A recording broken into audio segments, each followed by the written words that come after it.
I bet you if I had a dollar for every organization that has been created, I'm gonna just say in the last 15 or 20 years, I wouldn't have to work anymore because there are so many organizations that have been created, with people with good intentions and trying to do some good things for the community.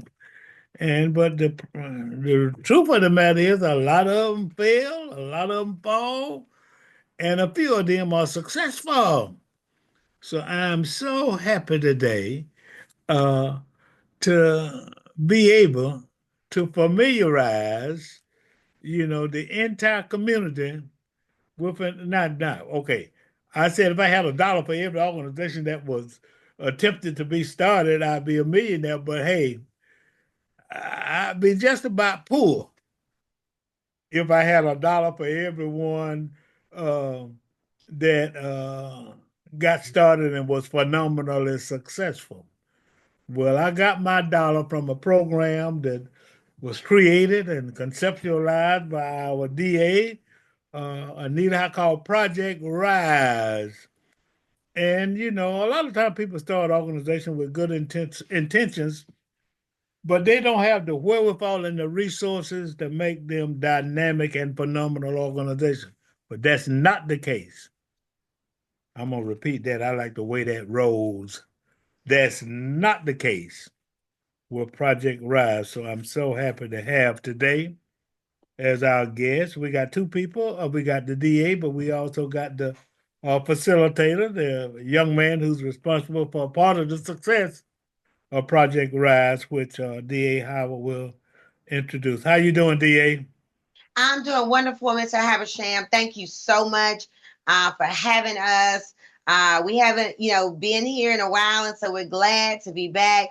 We're excited as we prepare for our third RISE graduation, which stands for Restoring Inspiration by Success in Education.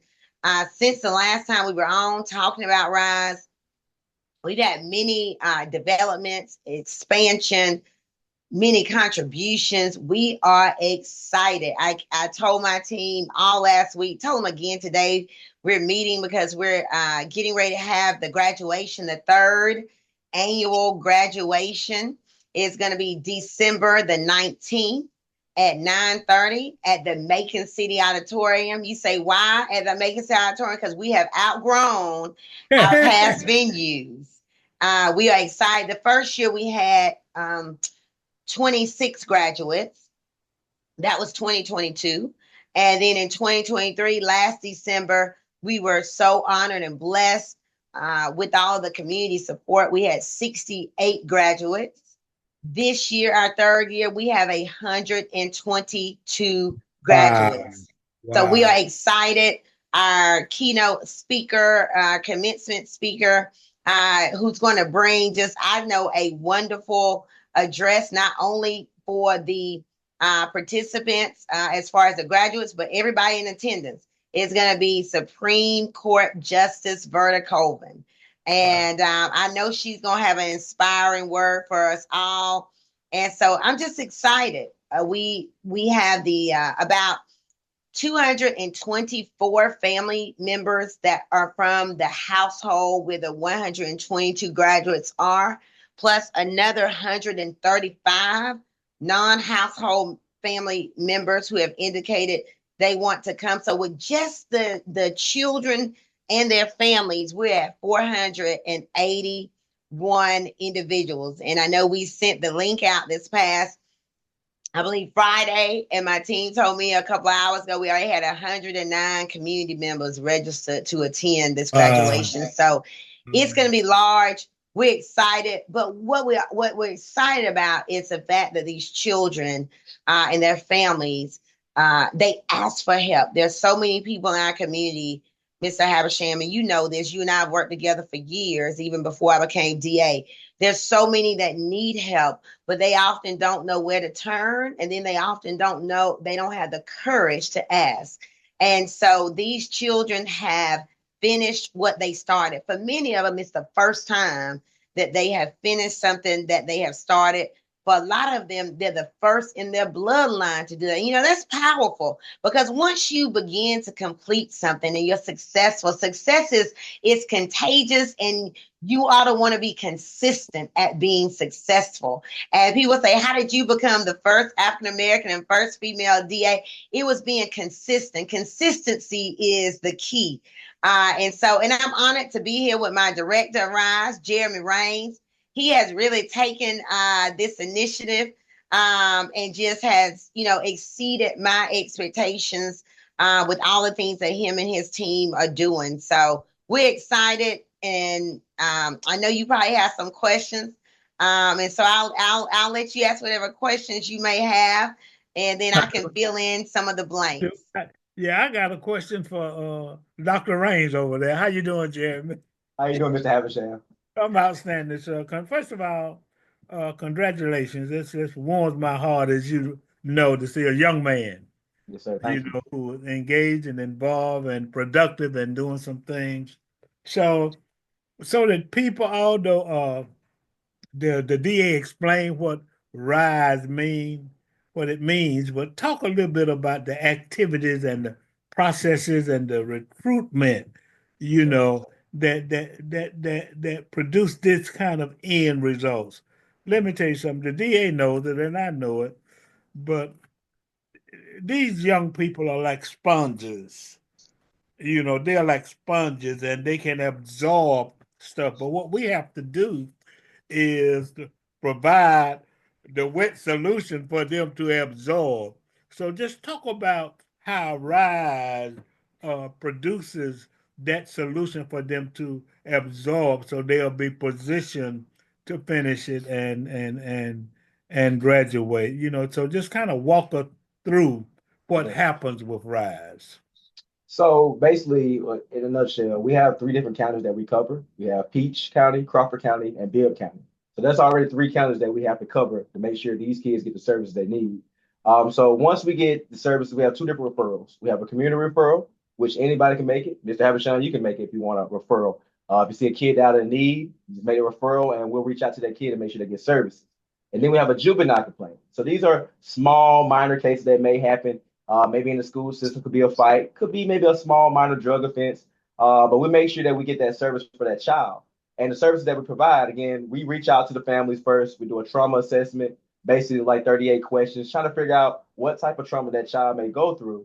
And then once we do a trauma assessment, we staff cases with a retired judge, retired educators, community leaders, and we partner with all those providers. And we meet up every third Wednesday for fast track panel and staff those cases and figure out, hey, what type of services we can provide for that child. And the service that we provide, and with DA Howard knowledge of the community, we provide counseling, we provide some mentoring, and also provide tutoring for those kids that's in need, and other educational support services as well. And once we do that, make sure that kid gets that service. We follow up with them every 30 days, 60 days, 90 days, just to make sure they're good and great in education as well. Because DA Howard also, inspire education. Education is the biggest piece for us. So we want to make sure the kids have good grades, good attendance, and good behavior. So all in all, we keep track of those kids, make sure they follow those services, make sure the parents follow those services for their child. And, after they complete all the services that we provide for them, especially with the education piece as well, they will be obligated to graduate. So that's how we usually track everything. So again, they have to finish the services that we provide for them and also have good, outstanding educational traits as well. Again, like behavior, attendance, and their grades. So do you actually walk them through, some courses or some seminars or anything? And that's one question. The other question is, uh, what are the circumstances around which a young person can be put into or drafted or what have you, can get into RISE? Because, it sounds, hey, it sounds like a T-bone steak and everybody's gonna want one. Yes, sir. And Ms. Havisham, that's a good point. I can't tell you the number of folks who have reached out from other counties. And I care about every county in Georgia, but I am the DA of Bibb, Crawford, and Peach.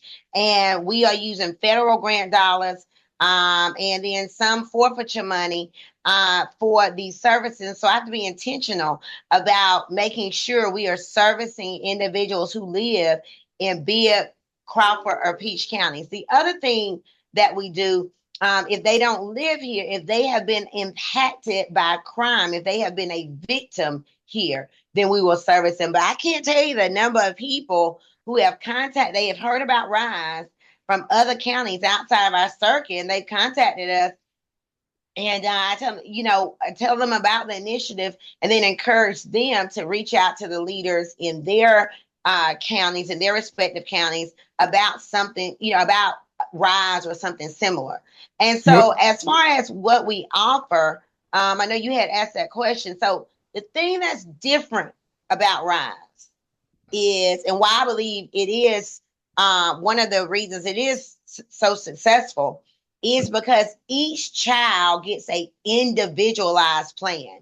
Now, we've had, you and I worked together, and those youth benefited when we do like group sessions and things like of that nature. But this really gets down to kind of the foundation or the meat and potatoes, right, of what's going on in this child's life. And not just, okay, you committed this offense, so you need some counseling. We're going to put everybody in counseling. Some folks get individual counseling. Some people get group counseling. Some people family counseling. Some people get individualized. Say, for instance, maybe if they've been children that have been sexually abused may get a different type of counseling. So we're not grouping everybody together. This is an individualized plan. And I believe that aids at one of the many reasons why this initiative is successful, because they're getting these individualized plans, and it's not cookie cutter, right? I told this community that as district attorney, we would not have cookie cutter justice. I believe that's one of the things that we need to improve upon with our criminal justice system. And so this is one of the ways that we're looking at what has actually happened to that child. And so one thing you mentioned, you said, well, what it sounds like a T-bone steak. So I'm going to tell you, so after my first year, what we realized, Mr. Havisham, is that we could only really, with the providers that we had, we could only service youth who were 7 and older. And we saw that we were getting referrals for children that were younger. So, Mr. Havisham, you've been my friend for a long time, but friend to me means when I call you to help this community, that's what I expect, right? And so one of my friends is a pediatric psychiatrist, Dr. D.T. Basine. And because I saw the need to be able to provide services to children who were younger than 7, I contacted her and said, how can you help me, Dr. Basine? And she said, well, I can become a partner with RISE and begin to see children as young as 3 years old.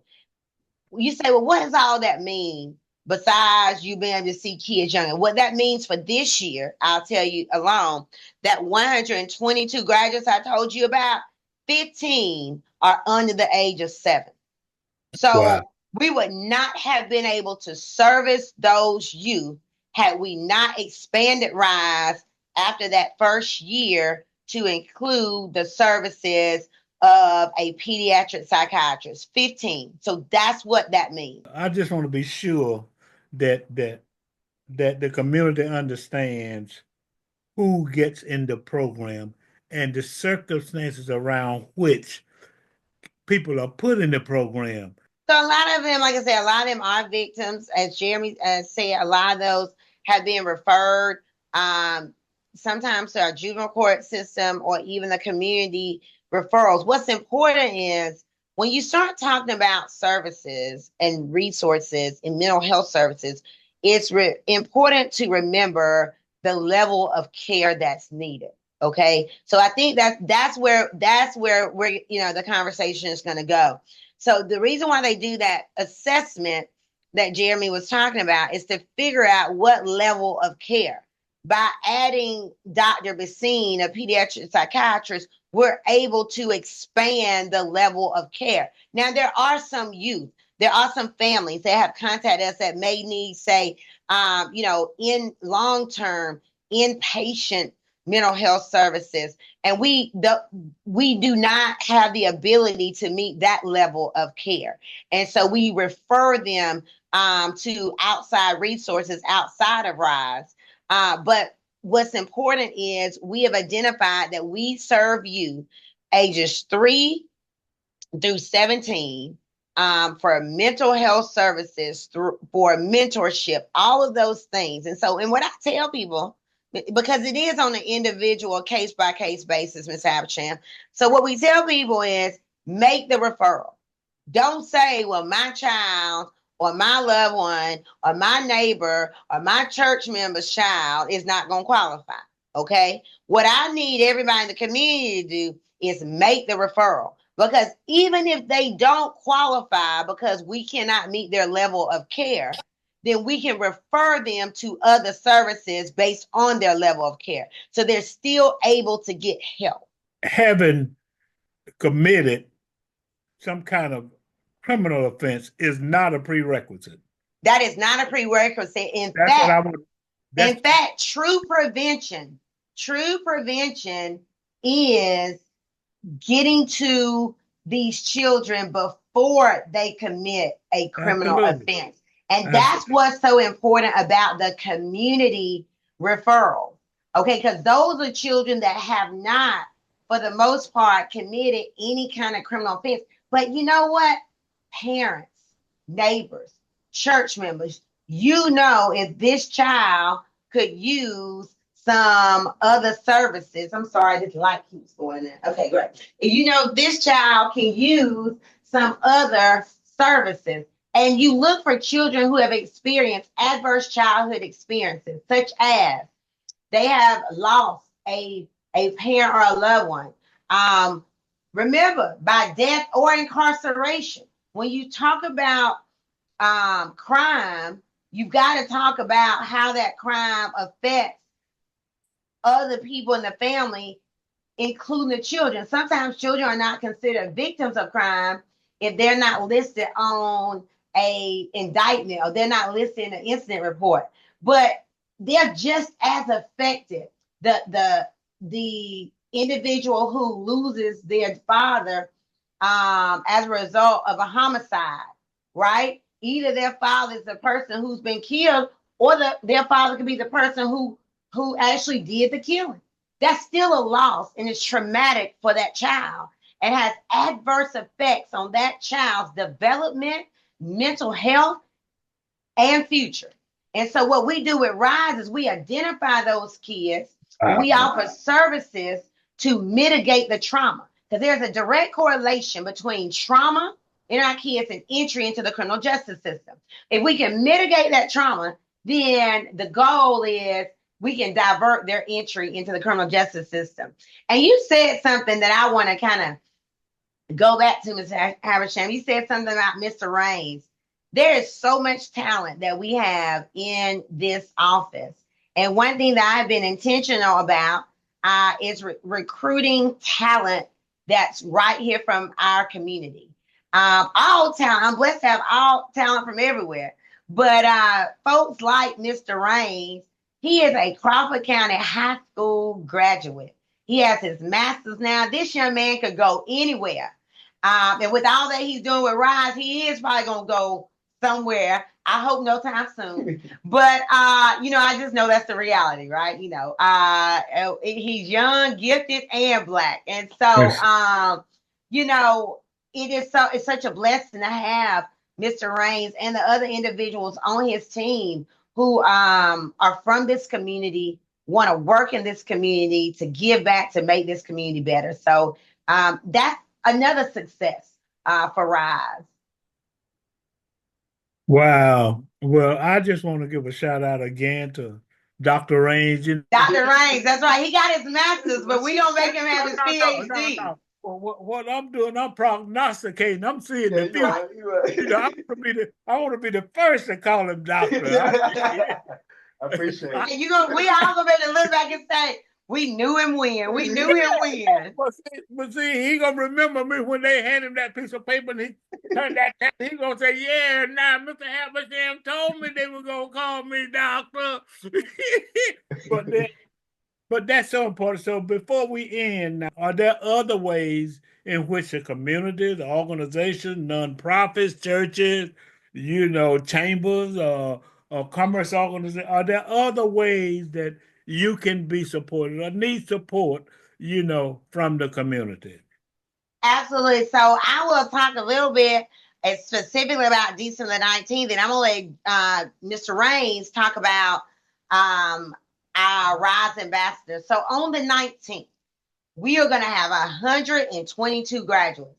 They will arrive at the Macon City Auditorium at 7:30. We will have breakfast for them, but we will need assistance getting them in their cap and gowns, getting the young men's ties tied. So we've reached out to some fraternities to help us to do that. Like I said, we're expecting probably close to 600 people. We're going to need a lot of assistance that day. So if you are able to volunteer, just please contact Director Rains. He'll give you the number. But then I want him to talk about Rise Ambassadors. I'll tell you something funny, Mr. Havisham.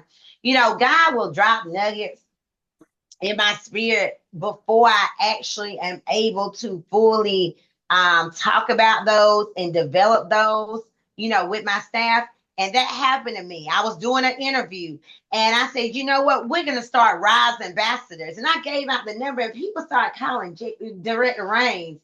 And he called me and said, DA, can I ask you a question? I got a couple of calls, people saying they want to be a Rise Ambassador. I said, So I've what been is so that? busy. I said, I forgot I was on the radio the other day and I told people we were going to start doing it. But it was so Jeremy is, the wonderful thing, he goes with all of the visions sometimes. And that's another blessing because you know me, I'm always have many irons in the fire. And so, Director Rains, can you tell us a little bit about the Rise Ambassador program? Okay, now you can. Look. So DA Howard created the ambassador maybe at least 2 years ago, a year ago. So what it is basically is calling out volunteers to help us out with Rise. And that's promoting, helping us out at events, passing out items that we may have. Also just helping us with like most of all the events. Like again, like you want to come to the graduation, help us tie ties, help us make sure the clothes are good for the kids, even help us make phone calls. I mean, that's the biggest thing because right now 122 graduates with at least maybe 4 or 5 people, that's a lot of phone calls to make, you think? So we need at least maybe 10 or 15 more ambassadors. Hey, come help us out at the satellite office at our church and let's make some phone calls. So the ambassadors, anybody can do it. You just have to come check in with us. We do background checks and things of that nature. But you can contact me. Like I said, I'm saying on here. So 478-703-2512. Or you can email me at jrains, JRAINES, at maconbib.us to contact me if you're interested in being an ambassador. So any questions, they can just contact me and we get the ball rolling. And these ambassadors are wonderful because another thing that they're able to do, because we only have a graduation in December. So some of the kids may finish, say, in April. And we say, call us back if you need our services. But what we realized after the first year, that we needed to have an aftercare plan where we contacted them every 90 days to say, we know you finished in April. How's everything going? Talk to the mom, dad, guardian. How's it going? Do y'all need any more services? And so our ambassadors are able to help us with that as well. So please sign up to be a Rise Ambassador. They have so many various pop-up events now at churches and things. Our ambassadors, they have their materials. Sometimes I don't even know where the ambassadors are, but it's wonderful. I go on Facebook and it's just a blessing. I'll see, they were at, Union Baptist this Sunday. They were here, they were there. And so we would not have 122 graduates without Rise Ambassadors because we cannot be everywhere. We know that we are all better together. And so if you want to be an ambassador, give Director Rains a call, 478-703-2512. All right, 478-703-2512. And don't think, well, I don't have this. We go through an entire training. You go through a background check, and we have a 2-part orientation that you do with our office about Rise. And then part 2 that you do with Resilient Middle Georgia about adverse childhood experiences. And a lot of times it's just signing the people up so then that my Rise team, my full-time folks can come back that next week and reach out and make those connections. So please sign up to be a Rise Ambassador today. Is there an age limit or a preferred age? As far as our ambassadors go, it's anybody that's 18 and older. Okay. But I tell you, most folks are retirees. Most of them are retired educators. I'm telling you, if you want to get something done, you get you some retired educators. You know why she said that, Dr. Ray? Because she see this. Why she said that? Because she see this gray hair. You know what I'm saying? Yeah. She wants you to know too. Hint, she good at hinting and making suggestions because she told me considerably before she won to be the DA, she tried to drop a quarter on me and said, "Look here, buddy, I'm gonna be the DA." And I looked at her and I said, "Yeah, right." And then the other day she slapped me upside my head and said, "I told you." Yeah. So if you know anybody, again, 478-703-2512. You want to make a referral, you want to be an ambassador. And the commitment is how much ever time you have. If you only have 2 hours for that week, you can come in and make calls those 2 hours. Right. Director Rain, what is your first name again? I'm on. You find Jeremy, Jeremy. Yeah, this is a call to action. I'm your host, Alex Habersham. I'm having interviewed Director Jeremy Rains of the RISE program, and of course, our phenomenal District Attorney, DA Anita Howard. And then, so it'll be solid on your minds. DA, tell them what RISE stands for again. Restoring Inspiration by Success in Education. We serve you ages 3 through 17. Wow. Well, I'm gonna leave you all with an expression. The proof is in the pudding. And with the RISE program and its success, it has shown some good tasting pudding. So I just want to congratulate you all, Jeremy, Director Rains, and DA Howard, on such a phenomenal job.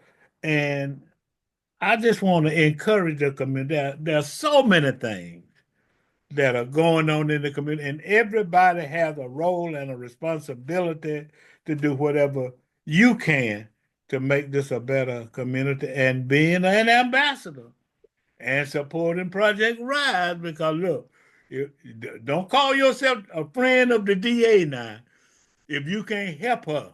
That's what friends are for. That's right. Diving in there and helping. So this is a call to action. I'm your host, Alex Habersham. Thank you all so much with Project RISE that you all are doing.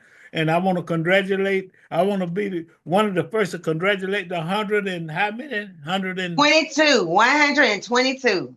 The 122 graduates of that phenomenal program. And so I would give them all $10, but I'm waiting on that other check. So just You'll have it by then. You'll have it by the 19th. This is a call to action. I'm your host, Alex Habersham. Thank you all for that phenomenal program, Project RISE. Have a great day.